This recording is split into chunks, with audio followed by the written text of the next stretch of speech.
नमस्कार किसान भाई। आज का जो टॉपिक है वो थंबनेल देखकर आपको पता ही चल गया होगा क्या टॉपिक है, ठीक है।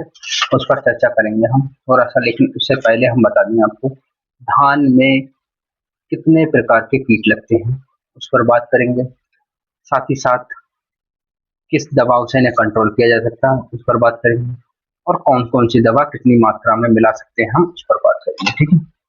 इन पर सबका चर्चा करेंगे। बात कर लेते हैं थोड़ा सा ओवरव्यू देने की मैं, कि धान की जो फसलें होती है वो नुकसान पहुंचाने में कीटों की अहम भूमिका होती है, क्योंकि धान की जो फसल होती है उसमें जो सबसे ज्यादा नुकसान पहुंचाते हैं वो खासकर कीट ही पहुंचाते हैं, ठीक है। इन्हें यदि समय रहते अगर आप इनकी पहचान नहीं हो पा रही है या इनको नियंत्रण नहीं कर पा रहे हैं तो सबसे ज्यादा नुकसान उठाना पड़ता है। क्योंकि इसमें क्या होता है, ज्यादा किसान भाइयों को इसकी पहचान नहीं होती कि कौन सा कीट लगा है और कितनी मात्रा में ये हमारे खेत में नुकसान करता है। इसके बारे में पूर्ण जानकारी न होने के कारण वो अधिक नुकसान उठाते हैं किसान भाई। इसलिए आपको मैं पहले बता दूं, वीडियो को अगर आप पूरा देखते हो तभी आपको लाभ होगा, वरना आप अगर पूरा नहीं देखने चाहते हो तो वीडियो को अभी स्किप कर दो, क्योंकि आधी अधूरी जानकारी हमेशा हानिकारक होती है। पूरी जानकारी लेने के लिए वीडियो को पूरा जरूर देखें। मेरा नाम है महावीर सिंह और आप देख रहे हैं मेरा channel, YouTube channel agriculture holder. अगर वीडियो अच्छा लगे तो लाइक जरूर करें और चैनल को सब्सक्राइब कर लें यदि नए हैं तो, और वीडियो को शेयर करें। अब जो बात कर लेते हैं धान में कौन कौन से कीट लगते हैं। रोग पर भी टॉपिक बनाया जाएगा, लेकिन सबसे पहले आज कीट पर बना लेते हैं कि उस समय कीट पर ज्यादा ही दिक्कत आ रही है। तो उसमें जो पहला कीट लगता है, एक लगता है हमारा तना छेदक, जिसे कहते हैं हम स्टेम बोरन, ठीक है। एक दूसरा लगता है हमारा पत्ता लपेट, सबसे ज्यादा जो कीट आते हैं वो यही आते हैं, जिसे कहते हैं लीफ फोल्डर। और तीसरा जो लगता है हमारा हरा फुदका, जिसे कहते हैं वो उसे हम कहते हैं ग्रीन लीफ हॉपर, ठीक है। और एक इसी के साथ आर्मी बॉर्म भी आते हैं, आर्मी बॉर्म के बाद मिली वो सॉरी गंदी बग भी आता है, ठीक है। तो ये कीट जो होते हैं, जो गंदी बग और आर्मी बॉर्म, ये लास्ट कीट होते हैं, अंतिम स्टेज में हानि पहुंचाते हैं, ठीक है। जो सबसे शुरुआती अवस्था में जो इस समय हो रहा है वो सबसे ज्यादा अटैक हो रहा है तना छेदक कीट का, जिससे कहते हैं हम स्टेम बोरर। ये जो सूडी होती है इस कीट की, वो सूडी का जो लाइफ साइकिल होता है ना, वो लगभग 1 महीने का होता है। अगर शुरुआती अवस्था में अगर आप कंट्रोल कर लो तो ज्यादा बढ़िया है, लेकिन उसके बाद अगर आप कंट्रोल करते हो तो बहुत कठिन होने वाला है, क्योंकि ये सबसे पहले क्या होता है, ये अंडा बनाती है, लार्वा लार्वा के बाद अंडा बनाती है और फिर प्यूपा में कन्वर्ट हो जाती है। प्यूपा में कन्वर्ट होने के बाद इसके जो आते हैं वो आते हैं बाद में कीट, जो आपने देखा होगा जिसकी आ, पंख के ऊपर 2 काले काले टिप लगे हुए होते हैं, जैसे कि आप स्क्रीन में देख रहे हो।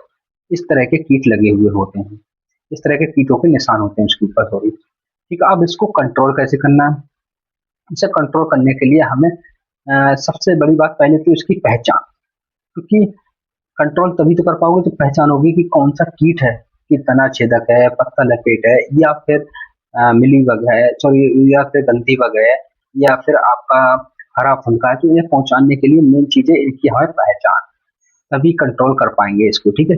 पहचान करने के लिए अगर हम बात करें तो ये इसकी जो जो कनका होती है, हमारी गोब होती है धान की, उस गोब के अंदर घुस जाती है, छेद बना लेगी भी नीचे जड़ के पास में, लगभग मृदा से जड़ के पोर्शन से लगभग 2 इंच या 1 इंच ऊपर से छेद बनाएगी गोब के अंदर, और वहां से प्रवेश कर जाएगी और ये तना काटती है, ठीक है। गोब में घुसकर तने को काटती है। यदि इस कीट की प्रकोप की बात करें, अधिक हो जाता है तो ये सबसे ज्यादा नुकसान पहुंचाती है। अगर वेजिटेटिव ग्रोथ में अगर इसका अटैक हो रहा है तो ये हमारे खेत में सबसे ज्यादा अटैक करती है, और फिर उत्पादन पे सबसे ज्यादा प्रभाव इसी चीज का पड़ता है, फसल उत्पादन पर, क्योंकि फिर उपज हमारी कम होती है। और क्या होता है लास्ट में, इस तरह की बालियां दिखाई देती हैं, देख रहे हो आप स्क्रीन में बालियां दिखती होंगी, सूखी हुई निकली हुई दिखाई देती हैं। तो ये होती है इस कीट की सूडी की पहचान। अब इसको कंट्रोल करने कैसे करना है आपको, अगर सूडी कम मात्रा जहां तहां आपके खेत में दिख रही है तो आप रॉकेट लीजिए, इसमें आता है प्रोफोनोफास प्लस साइपरमेथ्रिन, किसी भी कंपनी का ले लीजिए, यही नहीं कहता हूँ, रॉकेट लीजिए आप। प्रोफोनो प्लस साइपर का जो साल्ट आता है 4 40 4% में, किसी भी कंपनी का आप लीजिए, और फिर उसको आप 1 एकड़ में 500 ml की डोज लेना है और फिर छिड़काव कर दीजिए, अगर कम मात्रा में तब।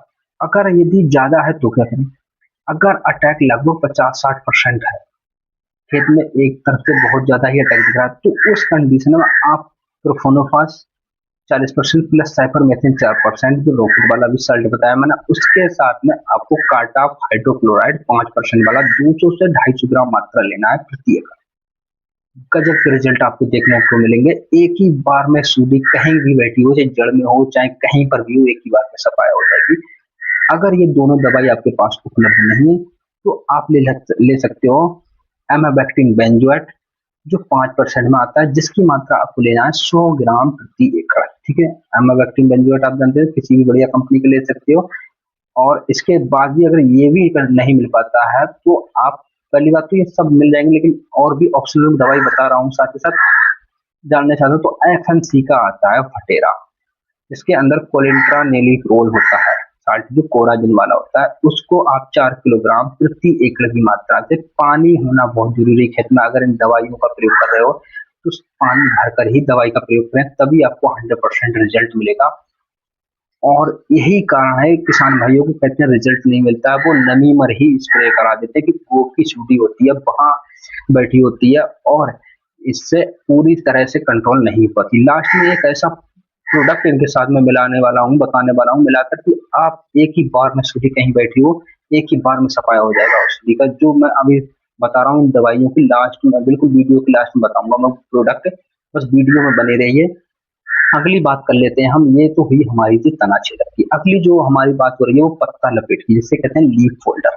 लीफ फोल्डर की पहचान इस तरीके से हो जाती है, देखो पत्ती इस तरह की दिखाई देती है खेत के अंदर, जो पत्ती होगी वो बीच में ऐठी हुई होगी, और उसके अंदर क्या होंगे, अंडे होंगे लीफ फोल्डर के अंदर बैठी हुई होती है, सूडी बन जाती है, फिर वो अटैक करती है पत्ते से, खाना शुरू कर देती है, और ये कीट की जो मात्रा हो रही है पत्तियों की सिराओं से प्रवेश कर जाती है अंदर के लिए, जिससे क्या होता है, ये मुलायम वाले पोर्शन को, क्या कहते हैं, मुलायम वाले पोर्शन को ज्यादा खाती है, और तथा बाद में ये एक प्रकार से ऐसा समझ लो, अपने लार के द्वारा, जो लार छोड़ती जाती है उस लार के द्वारा रेशमी धागे का निर्माण करती है, जिससे वो अंडा बनाना शुरू हो जाता है।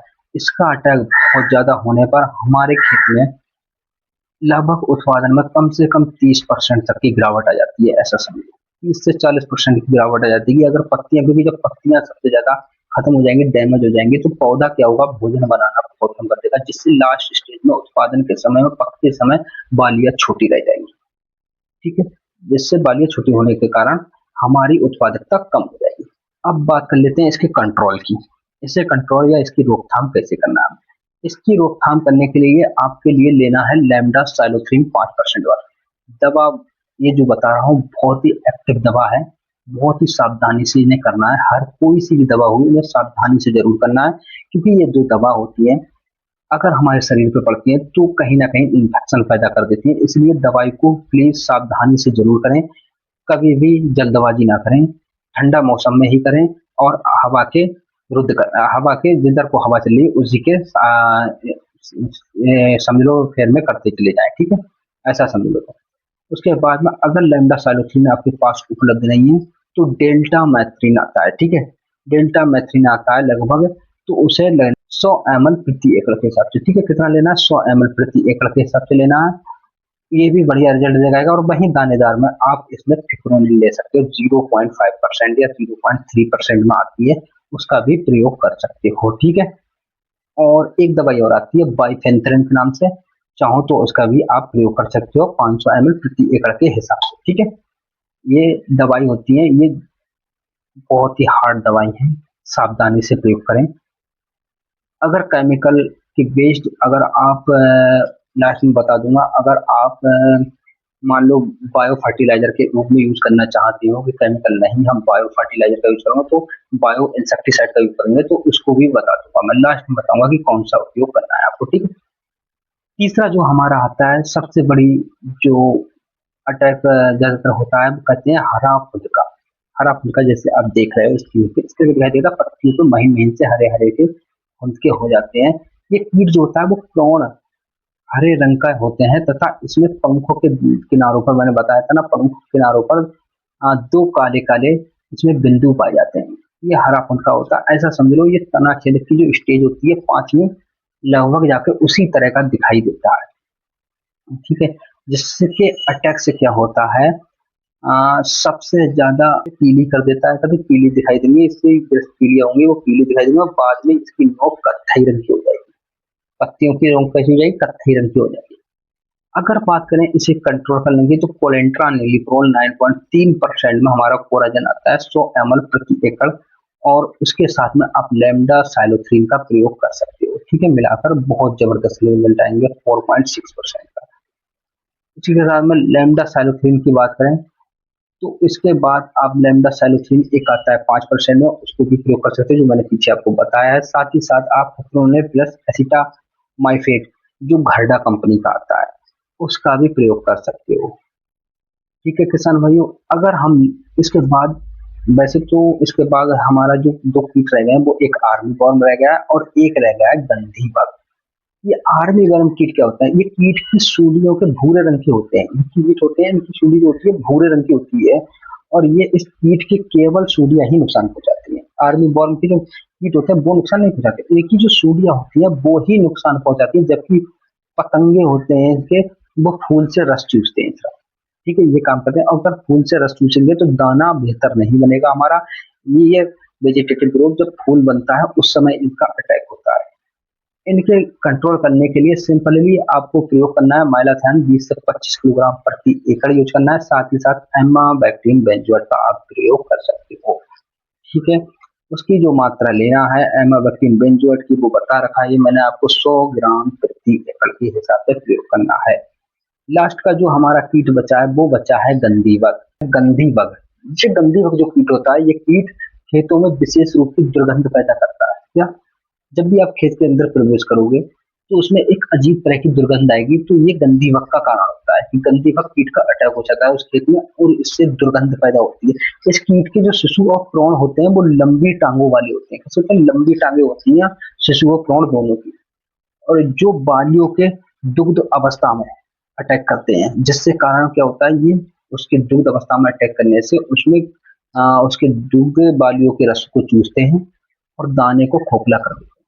तो दाना खोखला रह जाता है, दाने में दुग्ध बनना खत्म हो जाता है। ठीक है, अगर इसके कंट्रोल की बात करें तो हम इसके अंदर आप थाइमोक्सम 25% वाला 100 से 120 किलोग्राम 120 ग्राम सॉरी मात्रा आपको प्रति एकड़ लेना है। साथ ही साथ इमिडा क्लोरोपिड अगर करना चाहते हो तो 17.8% वाला आप प्रयोग कर सकते हो। ठीक है, अब मैं जो बता दूं, शुरू में आपको बताया था कि इनके साथ ऐसा क्या मिलाएं कि इनका रिजल्ट बम्पर मिले या सुपर हिट मिले। 100% कोशिश करने की बात कर रहा हूँ रिजल्ट की। तो इसके साथ में आप हर दवाई के साथ में एक सिलिकॉन बेस्ड स्टिकर जरूर लें। इसका क्या कारण है लेने का? क्योंकि मौसम में परिवर्तन हो रहा है और किस समय मौसम बदल जाए, किस समय बूंदाबांदी या बारिश आ जाए, उससे क्या होता है कि सिलिकॉन बेस्ड स्टिकर पड़ने से जो आप दवाई डालोगे अपने खेत में वो एकदम पत्ते पर पड़ने के बाद नीचे जड़ तक चली जाएगी। ठीक है, जड़ तक जाने से क्या होता है, इसका रिजल्ट बेहतर मिलता है। चूड़ी अगर जल में बैठी है तो वो भी खत्म हो जाएगी, एक ही बात है। ओके किसान भाइयों, अगर वीडियो अच्छी लगी हो तो लाइक करके जरूर जाएं और चैनल को सब्सक्राइब कर ले। धन्यवाद।